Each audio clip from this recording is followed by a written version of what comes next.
Hey guys, and welcome to this new episode of The Complexity of Contrast.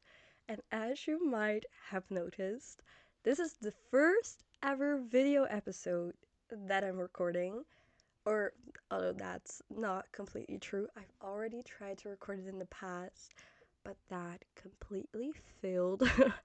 Literally, it is quite a challenge to do everything, so I'm still experimenting and we'll see how it goes. But I did more research and I have the complete full trust that right now it's gonna work.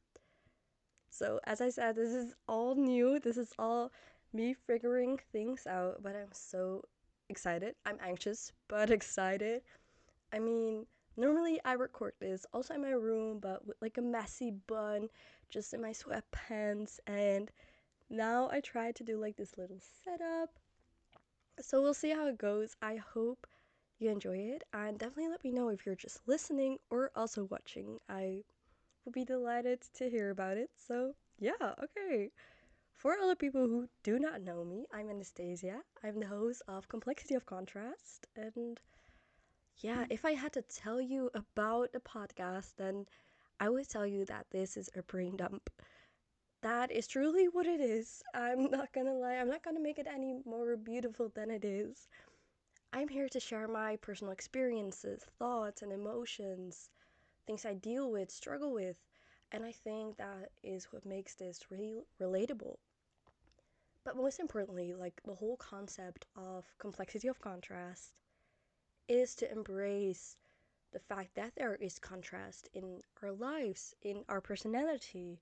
I mean, our identity is built on so many different aspects of who we have become and what we have experienced. And I think so often we have inner conflicts. Wait, I have an opinion about this, but also about this. Wait, who am I? Why am I thinking contrasting thoughts or thinking one thing and taking action on another? So that's actually why I even wanted to make this podcast in the first place, to embrace that contrast, to show you that we all struggle with it, we all have to deal with it. There is not a way to just, I mean, we often do try to ignore who we truly are and the fact that we are just made out of a bunch of scattered pieces, and that makes us to the person we are today. So, if you're interested in hearing more about trying to figure things out alongside me, then definitely come along on this journey. I would be so happy to share it with you guys because honestly, I want this podcast to be more than just my own brain dump. I want you to be a part of it. I want you to share your stories, your opinions. What do you have to say? Do you relate to what I'm saying or totally not? How do you experience the things that we all go through? So, that is it was quite a long introduction of this podcast, but let's let's dive into the subject of today because we're gonna start a new season. I'm so excited for that. I think this season is gonna be really confronting, first of all. Second of all, I think it is gonna be the most relatable season so far because for this new concept, I wanted to start thinking even more critical than we already do on this podcast. So, what I mean with that is season 3 of Complexity of Contrast is going to be all about questioning patterns and lessons that we have been taught so far in life. I mean, we have all been in several institutions, if that is school or work. There are so many different places where we have been taught certain things. But how often do we actually question if those lessons are impacting our lives positively or if they're up for a change? So that is what I want to do in this new season. I've actually written a lot of things down. I mean, I don't know if you're a new listener or already have listened to a couple of episodes, but I am not the most structured person. I'm gonna be honest about that.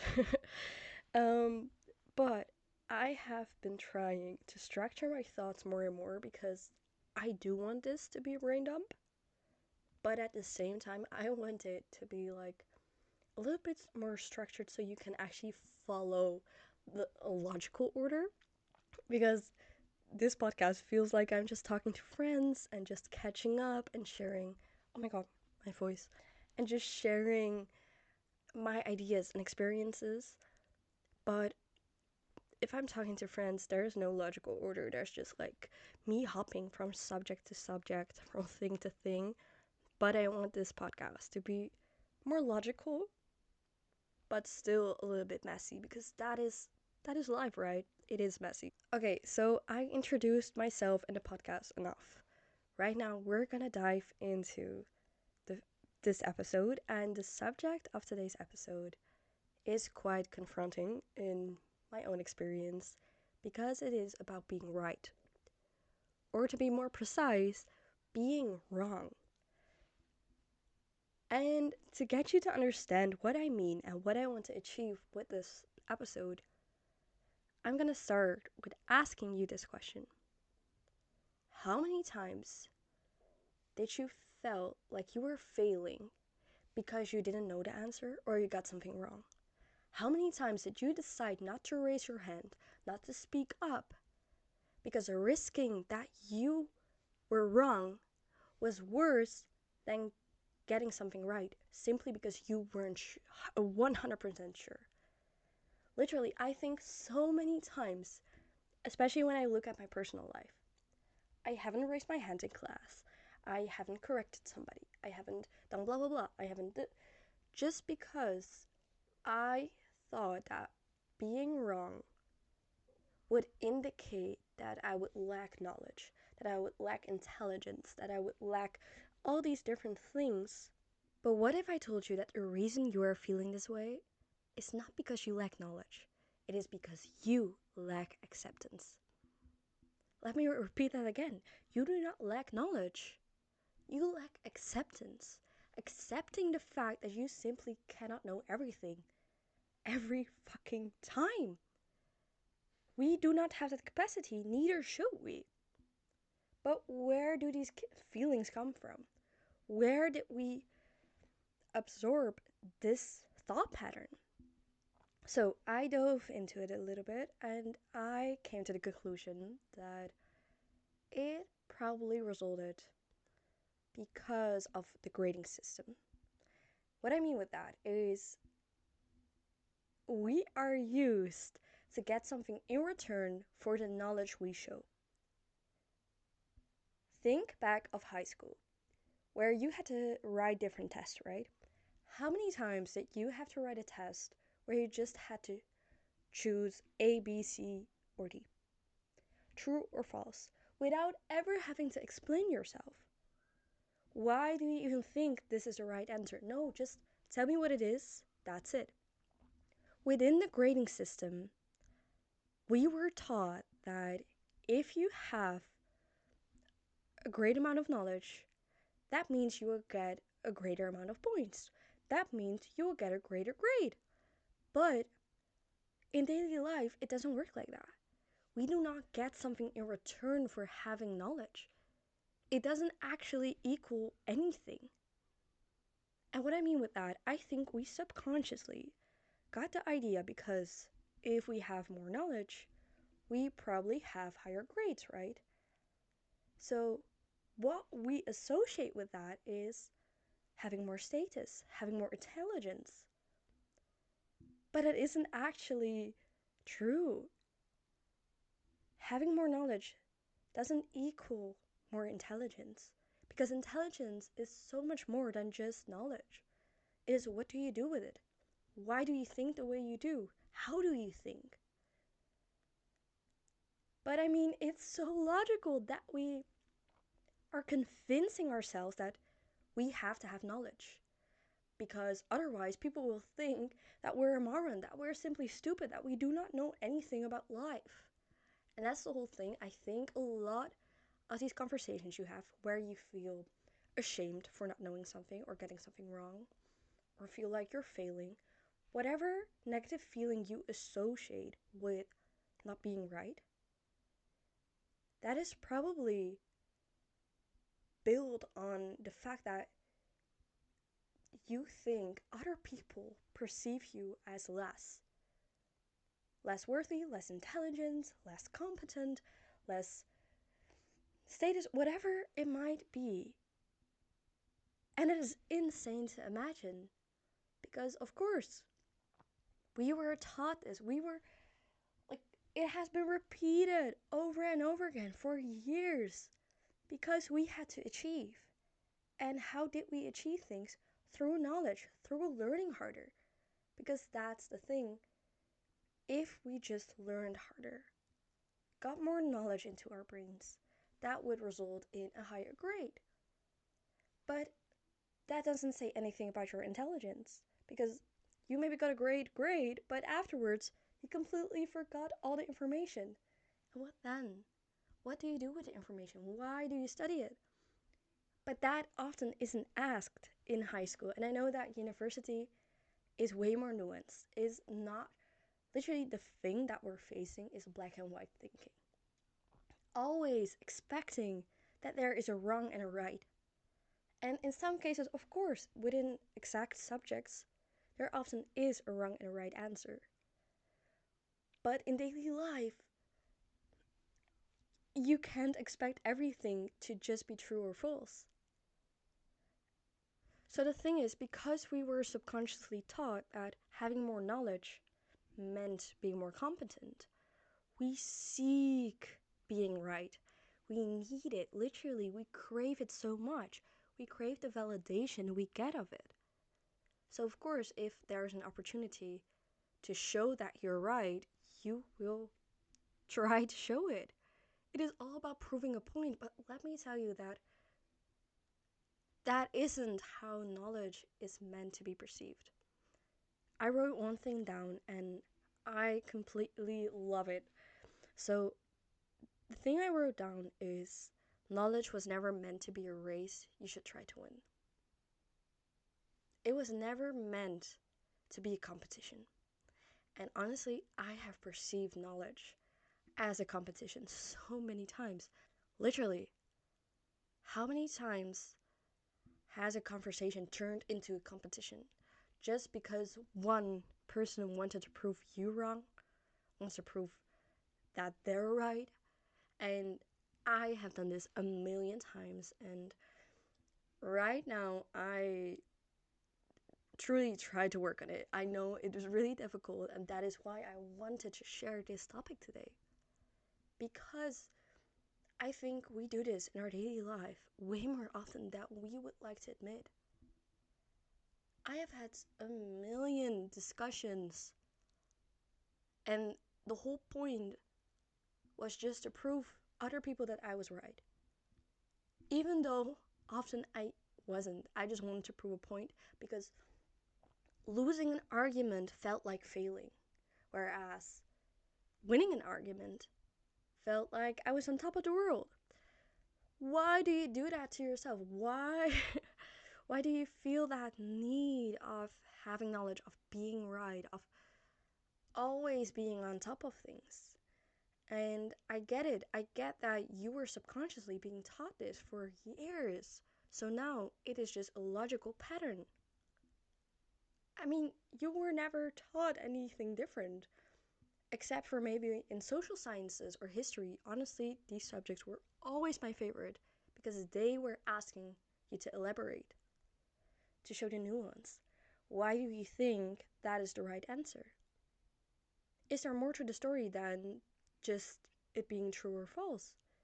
And I love those topics for it because that represents the way we live and how we should perceive life way better and way more truthful than just expecting everything to be true or false. Yeah. Okay, that is what I honestly wanted to share with you guys. That we have built in certain patterns, and honestly, if I look at my personal life, they do not impact my life positively. I'm done with having conversations that turn into competitions of who is being right. Literally, I wrote down this one sentence and I completely want to get rid of it. I want to get rid of it. I totally feel like this sentence is messed up, but still, I think we use it too often. So, maybe you already know, maybe right now you're starting to laugh because probably you've heard it before, or you have said it yourself. I told you so. I mean, I told you so, right? Like, why didn't you just listen to me? Of course I was right. I told you so. You were wrong. Let me tell you that with that sentence, you.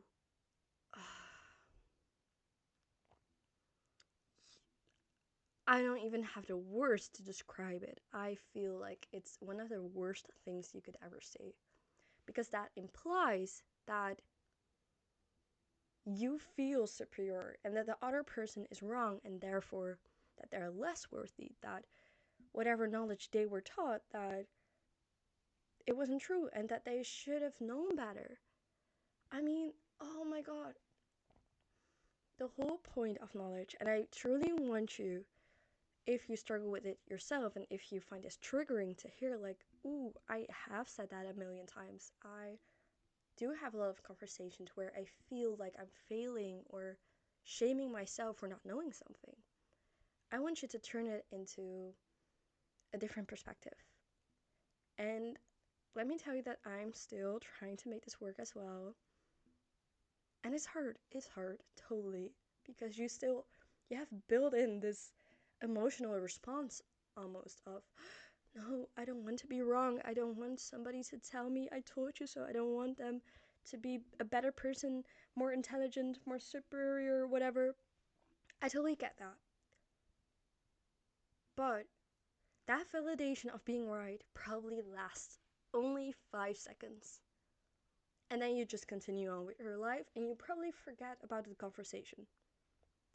But what if I told you that if you would see knowledge as a kind of roadmap, as an opportunity to discover new territory that will lead to new insights, new knowledge, new discoveries, it will give you so much more internal validation than you could ever imagine.